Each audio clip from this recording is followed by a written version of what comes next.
So, yun mga kasipad, may test na naman tayo na bagong mga stock natin from Joven Optics Mikey. So, thank you so much Joven Optics Mikey for this wonderful t-shirt na pinadala mo. So, ayan mga kasipat yung iti-testing natin. Yung isa is walang IR at yung isa is may IR. So, mag-groupings muna tayo and then zeroing. Try natin kung maganda yung mga patama natin dito sa mga bagong pangsipat natin.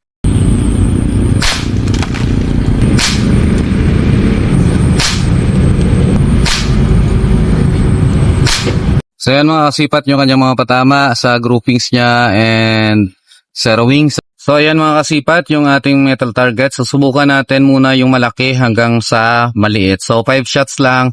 So, dapat wala tayong mintis. Let's go!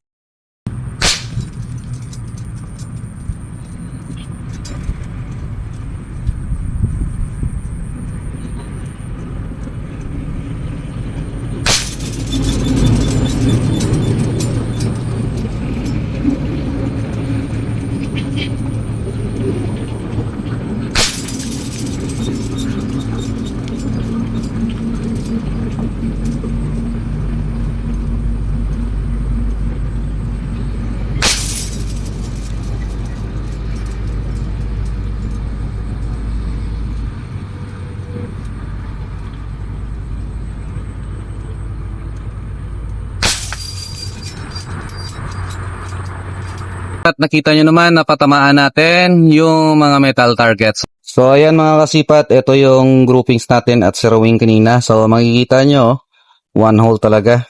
So yung distance natin is 20.5 meters.